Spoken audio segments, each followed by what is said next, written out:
పితా పుత్ర పవిత్రాత్మ నామమున ఆమేన్.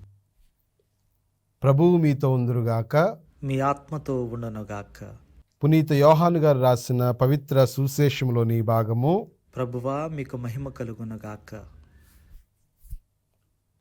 పునీత యోహాను గారు రాసిన శుభవార్త 1వ అధ్యాయము 45వ వచనం నుండి 51వ వచనం వరకు. ఫిలిప్పు నతానియేలును కనుగొని, మోషే ధర్మశాస్త్రమందును ప్రవక్తల ప్రవచనములందును చెప్పబడిన వారిని మేము కనుగొంటిమి. ఆయన యోసేపు కుమారుడును నజరేతు నివాసియును అగు యేసు అని చెప్పాను. నజరేతు నుండి మంచి ఏదైనా రాగలదా అని నతనీయేలు అడుగగా, వచ్చి చూడుము అని ఫిలిప్పు పలికెను. నతానియేలు తన యొద్దకు వచ్చుట చూచి అతని గురించి యేసు, ఇదిగో కపటము లేని నిజమైన ఇజ్రాయేలీయుడు అని చెప్పాను. మీరు నన్ను ఎట్లు ఎరుగుదురు అని నతానియేలు అడుగగా, యేసు, ఫిలిప్పు నిన్ను పిలువక పూర్వమే నీవు అంజూరపు చెట్టు క్రింద ఉండుటను నేను చూచితిని అని సమాధానమిచ్చాను. బోధకుడా, నీవు దేవుని కుమారుడవు, ఇజ్రాయేలు రాజువు అని నతానియేలు పలికెను. నిన్ను అంజూరపు చెట్టు క్రింద చూచితిని అని చెప్పినందున వలన నన్ను విశ్వసించుచున్నావా? ఇంతకంటేనూ గొప్ప కార్యములను నీవు చూడగలవు అని యేసు చెప్పాను. ఇంకను, మీరు పరమండలము తెరవబడుటయు దేవుని దూతలు మనుష్య కుమారునిపై ఆరోహణము అవరోహణలు చేయుటయు చూచెదరు అని మీతో నిశ్చయముగా చెప్పుచున్నాను అని పలికెను. ఇది క్రీస్తు ప్రభుని సువిశేషము. క్రీస్తువా మీకు స్తుతి కలుగునుగాక. క్రీస్తునాథుని యందు ప్రియ సహోదరి సహోదరులారా, ఈరోజు శ్రీసభ పునీత బర్తలోమేయు గారి యొక్క పండుగను కొనియాడుతూ ఉంది. శ్రీసభ ఆనవాయితీ ప్రకారము, శ్రీసభ సాంప్రదాయం ప్రకారము బర్తలోమేయు గారే నతానియేలు అనేటువంటి నమ్మకాన్ని వెలిబుచ్చుతూ వారి యొక్క పండుగను ఈరోజు మనము ఘనంగా కొనియాడుతూ ఉన్నాం.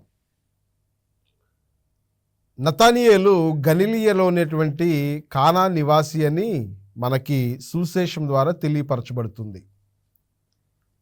పవిత్ర జీవితమును గడిపేటువంటి వాడు,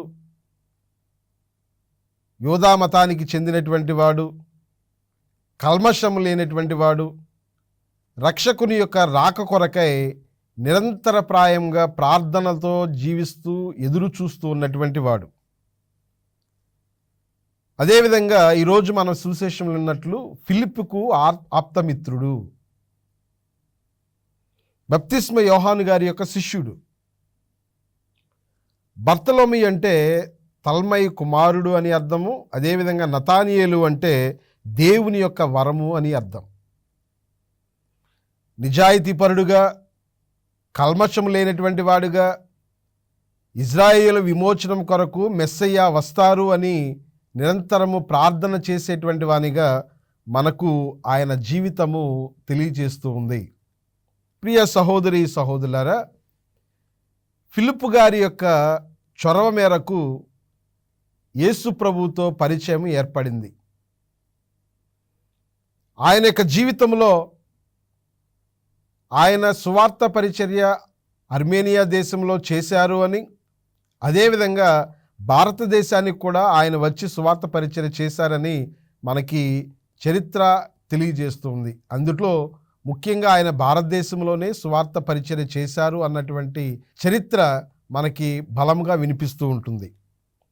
బర్తలోమేయు గారు భారతదేశానికి క్రీస్తు శకం 60వ సంవత్సరంలో ముంబైలో ఉన్నటువంటి కళ్యాణ రాజ్యానికి ఆయన జలమార్గం ద్వారా వచ్చారు అని, అక్కడ ఉన్నటువంటి ఆ ప్రాంతంలో ప్రజలకు సువార్తను ప్రకటించారు అని, మరీ ముఖ్యంగా ఆనాటి సమయంలో ఆ రాజ్యాన్ని పరిపాలిస్తున్నటువంటి పులుమాయి రాజుని క్రైస్తవునిగా తన యొక్క జీవితం ద్వారా, అదేవిధంగా అద్భుతాల ద్వారా, సువార్త పరిచర్య ద్వారా మార్చారు అని, క్రైస్తవ జీవితంలోనికి తీసుకుని వచ్చారని మనకు సువార్త తెలియజేస్తుంది. అయితే పులుమాయి రాజు యొక్క సహోదరుడైనటువంటి అరిస్టకర్మన్ ఇది తట్టుకోలేక కుట్రలు పన్ని బర్తలోమేయు గారిని చర్మము ఒలిపించి వధించాడు అనేటువంటి చరిత్ర పుటల్లో మనకు కనిపిస్తూ ఉంది.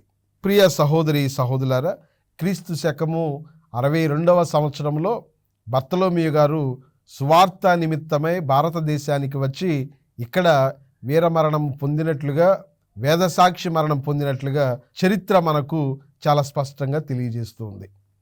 అయితే బర్తలోమీయు గారి యొక్క జీవితము మనకు తెలియపరిచేటువంటి కొన్ని పాఠాలు ఏమై ఉన్నాయి? ఈరోజు మనము సువిశేషాన్ని అర్థం చేసుకోవడానికి ప్రయత్నం చేస్తే ప్రభువు తన గురించి చెప్పినటువంటి మాట, ఇదిగో కల్మషము లేనటువంటి నిజమైనటువంటి ఇజ్రాయేలీయుడు అని ప్రభువు నతానియేలు గారి గురించి పలికినటువంటి మాటలు. ఇజ్రాయేలీయుడు అనగా దేవుణ్ణి దర్శించేటువంటి వాడు, దేవుని కొరకు వెదుకులాడేటువంటి వాడు. ప్రియ సహోదరి సహోదరులారా, మనము పరిశుద్ధ గ్రంథాన్ని పరిశీలిస్తే ఇర్మియా గ్రంథము 29వ అధ్యాయము 13వ వచనంలో ఈ విధంగా చదువుతూ ఉంటాం. ఏమని? మీరు పూర్ణ హృదయముతో నన్ను వెదుకుతురు, నేను మీకు దొరుకుదును అని. అదేవిధంగా ద్వితీయోపదేశ కాండములో దేవుడు తన ప్రజలకు చెప్పినటువంటి మాట 4వ అధ్యాయము 29వ వచనంలో, పూర్ణ హృదయముతో వెదుకుదురేని ఆయనను కనుగొందురు. ప్రియ సహోదరి సహోదరులారా, ఎవరైతే నిష్కల్మషముగా, కపటము లేకుండా, మంచి మనస్సులతో, పరిపూర్ణ హృదయముతో దేవుని కొరకై ఎదురు చూస్తూ ఉంటారో, వెతుకులాడుతూ ఉంటారో, దేవుణ్ణి వెతుకుతూ ఉంటారో, దేవుని కొరకై నిరీక్షిస్తూ ఉంటారో, వారికి దేవుడు తప్పకుండా దర్శనమిస్తారు. వారి యొక్క జీవితంలోనికి ప్రభు తప్పకుండా వేంచేస్తారు అన్నటువంటి విషయాన్ని ఈరోజు నతానియేలు గారి యొక్క జీవితము మనందరికీ కూడా తెలియజేస్తుంది. ప్రియ సహోదరి సహోదరులారా, నీ దేవుని కోసం నువ్వు నిస్వార్థంతో అన్వేషించు, కపటము లేకుండా ప్రభుని కోసం వెదుకు, తప్పకుండా దేవుని యొక్క దర్శనాన్ని నువ్వు పొందగలుగుతావు. ఆ ప్రభుని నువ్వు నీ జీవితంలో కనుగొనగలుగుతావు. అయితే ఈ క్రైస్తవ జీవిత ప్రయాణంలో ఈ కపటత్వం అనేటువంటిది, చపలత్వం అనేటువంటిది ఎక్కువగా కనిపిస్తూ ఉంది. ప్రభుని వెదకటంలో మనం పరిపూర్ణమైనటువంటి హృదయంతో, పరిపూర్ణమైనటువంటి విశ్వాసంతో మనం వెదకటం లేదనేటువంటిది మన యొక్క జీవిత విధానాన్ని చూస్తే మనం పరిశీలించవచ్చు. మరీ ముఖ్యంగా ప్రార్థన చేస్తాం, కానీ ఆ ప్రార్థన చేసేటువంటి విధానాన్ని మన యొక్క జీవితంలోనికి తర్జుమా చేయడంలో విఫలమవుతూ ఉంటాం. దేవాలయంలో చాలా భక్తితో ప్రవర్తిస్తూ ఉంటాము, కానీ బయట కనీసము ప్రేమను కనపరచడంలో కూడా విఫలమవుతూ ఉంటాము. నోటితో దేవుని స్తుతిస్తాము, కానీ హృదయంలో మాత్రం ద్వేషాన్ని నింపుకొని జీవిస్తూ ఉన్నాం. కాబట్టి దేవుడు నతానియేలును అంజూరపు చెట్టు క్రింద చూసినట్లుగా నీ హృదయాన్ని కూడా దేవుడు పరిశీలిస్తూ ఉన్నారు. నీ హృదయాన్ని దేవుడు పరిశీలిస్తూ ఉన్నారు. సమూయేలు మొదటి గ్రంథంలో 6వ అధ్యాయము 17వ వచనంలో మనం చదువుతాం. ఏమని? నరుడు వెలుపలి రూపును మాత్రమే చూచును, కానీ దేవుడు హృదయమును అవలోహించును అని. నరుడు వెలుపల మాత్రమే చూస్తాడు, కానీ దేవుడు నీ హృదయంలో ఏమున్నదనేటువంటి విషయాన్ని కూడా గమనిస్తాడు. దేవునికి సమస్తము తెలుసు. నీ ప్రార్థనా జీవితం ఏంటో తెలుసు, నీ జీవితము బయట సాంఘికపరమైనటువంటి జీవితం ఏంటో తెలుసు, నీ యొక్క హృదయంలో ఏముందో తెలుసు, నీవు ఏ విధంగా ప్రవర్తిస్తున్నావు, ఏ విధంగా మాట్లాడుతున్నావు, ఏ విధంగా నీ యొక్క క్రియలను చేస్తూ ఉన్నావు అనేటువంటిది దేవుడికి తెలుసు. కాబట్టి నీలో ఉన్నటువంటి చపలత్వాన్ని, నీలో ఉన్నటువంటి కల్మషాన్ని, నీలో ఉన్నటువంటి కపటమును తీసివేయాలి. ఏ విధంగానైతే నతానియేలు పరిపూర్ణమైనటువంటి హృదయంతో ప్రభువు నమ్మాడు, నువ్వు కూడా అదేవిధంగా ప్రభువుని నమ్మాలి. ఇది ఈ రోజున నతానియేలు గారి యొక్క జీవితం మనకు నేర్పిస్తూ ఉంది. ప్రియ సహోదరి సహోదరులారా, క్రైస్తవ జీవితం అంటే నటించటం కాదు, కానీ నిజాయితీగా దేవుని ముందు మన జీవితాన్ని జీవించటము. ఇది మనందరం కూడా అలవాటు చేసుకోవాలి. దేవుని యొక్క బిడ్డలుగా నటించటం కాదు మనం అలవాటు చేసుకోవాల్సింది, నిజాయితీతో, నిష్కల్మషముతో దేవుని యొక్క బిడ్డలుగా జీవించటము మనందరం కూడా నేర్చుకోవాలి. ఈరోజు మనం చదివినటువంటి సువిశేషములో ప్రభువు నతానియేలు గారి యొక్క జీవితం ద్వారా మనకు తెలియజేస్తున్నటువంటి మరొక ముఖ్యమైనటువంటి విషయం ఏంటి అంటే, మనలను ప్రభువు ముందే ఎరిగి ఉన్నారు అని. నతానియేలు ప్రభువుని ప్రశ్నించారు, ఏమని? మీరు నన్ను ఎలా ఎరుగుదురు అని. ప్రభు చెప్పినటువంటి మాట, ఫిలిప్పు నిన్ను నా దగ్గరకు తీసుకొని రాకముందే నీవు అంజూరపు చెట్టు క్రింద ఉండుట నేను చూచి తిని అని ప్రభువు చెప్పారు. ప్రియ సహోదరి సహోదరులారా, నతానియేలు యేసును వెదకకముందే, యేసయ్యను వెదకకముందే, తెలియకముందే ప్రభు అతన్ని తెలుసుకున్నారు, అతన్ని గుర్తించారు. నీ కన్నీళ్ళు ఎవరికి కనిపించకపోవచ్చు, కానీ యేసయ్య చూస్తున్నాడని మాత్రం గుర్తుపెట్టుకో. నీ బాధ ఎవరికి పట్టకపోవచ్చు, కానీ ప్రభువు ఆలకిస్తున్నారనేటువంటి విషయాన్ని తెలుసుకో. నీవు చేసేటువంటి ప్రతి ప్రార్థన యేసయ్య హృదయాన్ని తాకుతుంది అన్నటువంటి సత్యాన్ని నువ్వు గమనించు. కీర్తనల గ్రంథము 139వ కీర్తనలో 1వ వచనం ఈ విధంగా మనకు తెలియజేస్తుంది, ఏమని? ప్రభు, నీవు నన్ను పరిశీలించి తెలుసుకున్నావు. నీ దేవుడు నిన్ను ప్రతినిత్యము పరిశీలిస్తూ ఉన్నారు.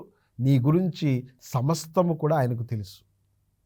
ప్రియ సహోదరి సహోదరులారా, చివరిగా మనము నతానియేలు గారి యొక్క జీవితాన్ని గురించి పరిశీలించి తెలుసుకోవాల్సింది ఏంటంటే, ఆయన విశ్వాసములో చేసినటువంటి ప్రయాణం.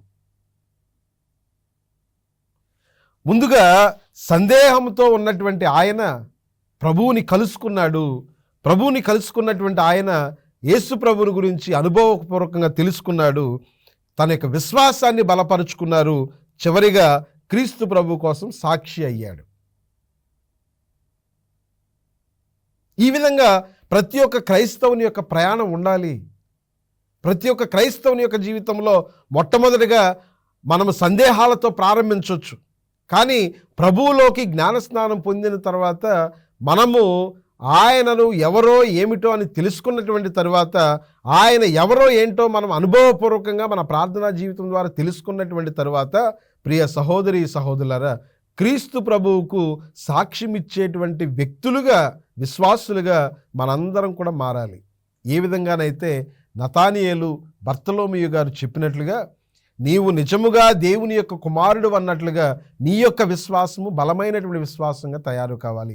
నీవు క్రీస్తు ప్రభువుకి సాక్ష్యం ఇచ్చేటువంటి ఒక గొప్ప సాక్షిగా, విశ్వాసిగా నీ జీవితాన్ని మార్చమని పునీత నతానియేలు గారి యొక్క మధ్యస్థ ప్రార్థన ద్వారా మనందరం కూడా ప్రార్థన చేసుకుందాం. ప్రభువు మనలందరినీ దీవించునుగాక. చిన్న ప్రార్థన చేసుకుందాము. తలలు వంచండి.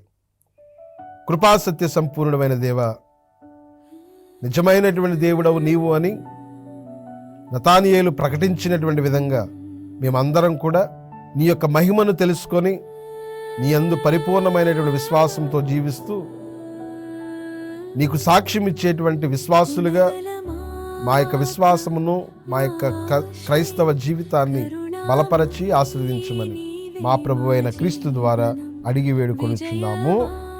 ఆమేన్. ప్రభువు మీతో ఉందురుగాక. మీ ఆత్మతో ఉండను. సర్వశక్తి గల సర్వేశ్వరుడు పిత, పుత్ర, పవిత్రాత్మ మిమ్మందరిని దీవించి సదా కాచి కాపాడుదురుగాక. ఆమేన్.